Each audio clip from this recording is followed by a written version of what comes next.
بسم اللہ الرحمن الرحیم۔ السلام علیکم۔ سلطان صلاح الدین ایوبی رحمۃ اللہ علیہ اپنے سپاہیوں کے ساتھ مصر کے مشہور گاؤں نوبیان سے گزر رہا تھا کہ آپ کا گزر نوبیان گاؤں کے ایک چھوٹے سے بازار سے ہوا۔ سلطان نے سپاہیوں کو حکم دیا کہ ہم آج دوپہر اسی بازار میں گزاریں گے اور ظہر کی نماز کے بعد دوبارہ اپنی منزل کی طرف روانہ ہو جائیں گے۔ یہاں آپ کو مصر کے گاؤں نوبیان کے گاؤں کے بارے میں بتاتے چلیں کہ گاؤں کی جگہ پہلے ایک بہت قدیم قبیلہ آباد تھا جس کا نام نوبیان تھا۔ اس کا تذکرہ اکثر اوقات پرانی جنگوں اور پرانے واقعات میں ملتا ہے کہ یہ قبیلہ بہت زیادہ پرانا تھا اور قدیم تھا، جس کی وجہ سے آج اس گاؤں کا نام نوبیان ہی رکھا گیا۔ یہ دریائے نیل کے کنارے آباد ہیں اور یہاں لوگ سیر و تفریح کے لیے آتے ہیں۔ شہر سے اس گاؤں میں آنے والے لوگ جو سیر و تفریح کرتے ہیں، ان ہی سے اس گاؤں کے لوگوں کا پیٹ پلتا ہے۔ یہ اپنی کشتیوں پر آتے ہیں اور اسی سے ہی ان کا گزر بسر ہوتا ہے۔ یہ گاؤں دریائے نیل کے کنارے آباد ہیں اور یہاں بارشیں کم ہوتی ہیں اور یہاں لوگوں کا رہن سہن بہت اچھی طرح سے ہے۔ یہاں کی گلیاں کچی ہیں اور بارشیں کم ہونے کی وجہ سے لوگوں کو زیادہ مشکلات بھی نہیں ہوتی، اور بہت سی روایات میں یہ بھی ملتا ہے کہ اس گاؤں میں بڑے بڑے بادشاہوں نے جنگیں بھی لڑی تھی کیونکہ یہ جگہ بہت فائدہ مند تھی۔ نوبیان گاؤں کے کنارے کھڑا ہو کر جب آپ دریائے نیل کو دیکھتے ہیں تو دنیا کی آدھی خوبصورتی آپ کو اسی گاؤں میں دیکھنے کو ملتی ہے۔ بہت سے ملکوں سے لوگ صرف نوبیان گاؤں کی سیر و تفریح کے لیے آتے ہیں۔ وہاں مزاج اور دوستی والے لوگ ہیں اور ہر آنے والے سیاح کو خوش آمدید کہتے ہیں۔ نوبیان گاؤں کے کنارے کھڑا ہو کر جب آپ دریائے نیل کو دیکھتے ہیں تو دنیا کی آدھی خوبصورتی آپ کو اسی گاؤں میں دیکھنے کو ملتی ہے۔ سلطان صلاح الدین ایوبی رحمۃ اللہ علیہ نے بازار کی ایک جگہ قیام فرمایا اور تھوڑی دیر آرام کرنے کے بعد سلطان صلاح الدین ایوبی رحمۃ اللہ علیہ بازار کی سیر و تفریح کے لیے چل پڑے۔ آپ نے اس بازار کا حال احوال جانا۔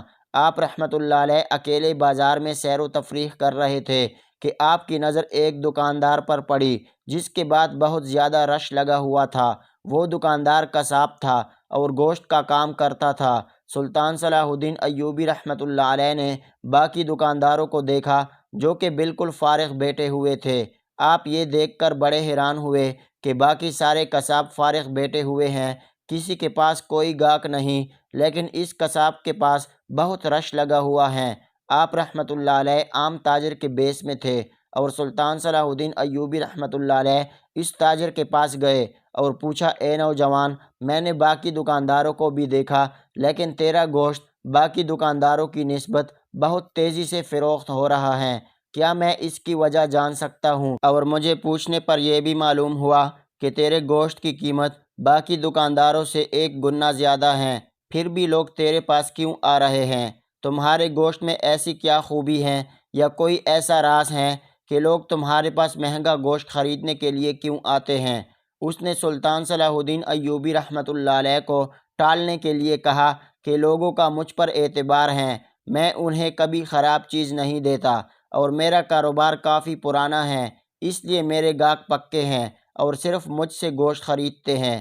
یہ سن کر سلطان صلاح الدین ایوبی رحمۃ اللہ علیہ سمجھ گئے کہ یہ صرف مجھے ٹالنے کے لیے ہی بات کر رہا ہے، اس کے پیچھے بہت بڑی وجہ ہے، یہ اللہ کی عطا ہے۔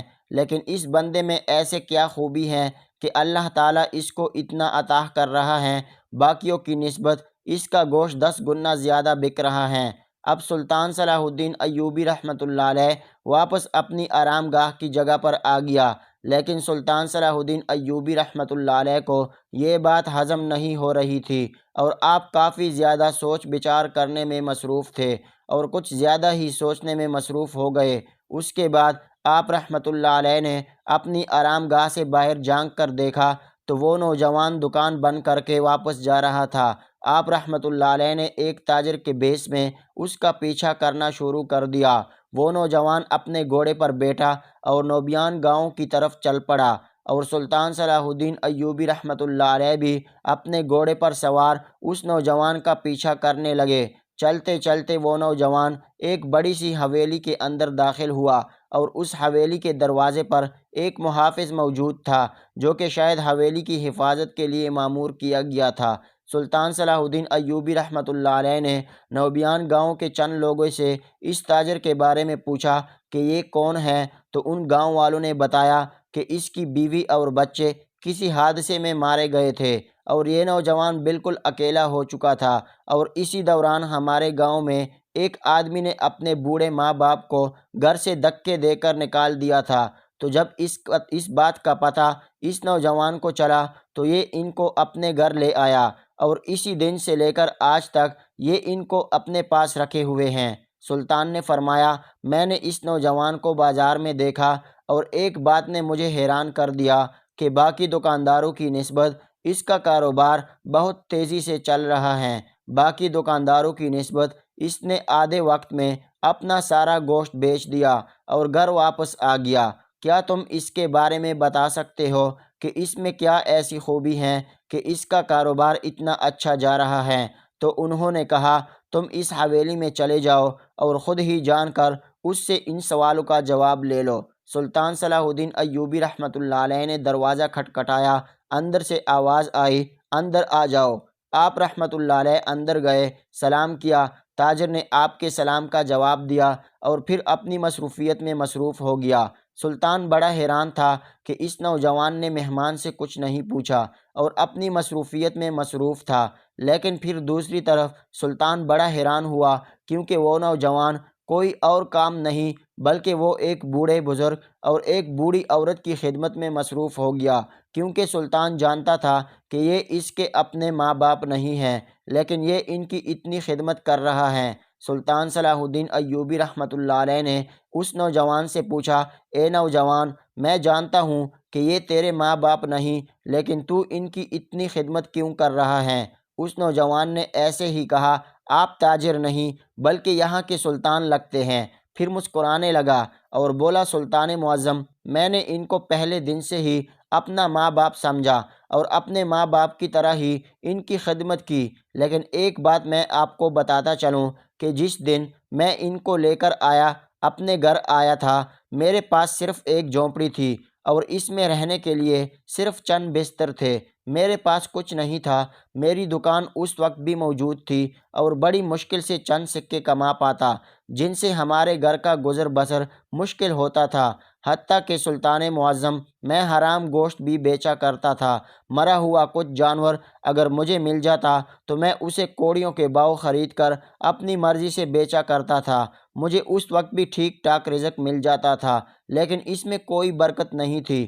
وہ جیسے آتے ویسے چلے جاتے تھے، اور پھر چند لوگ مجھ پر شک بھی کرنے لگے تھے۔ جو تھوڑی بہت عزت تھی وہ بھی جاتی دیکھ کر میں نے اللہ سے توبہ کی، لیکن پھر جس دن میں نے ان کی خدمت کرنا شروع کر دی تو اللہ تعالیٰ نے مجھے اپنی بے انتہا نعمتوں سے نواز دیا۔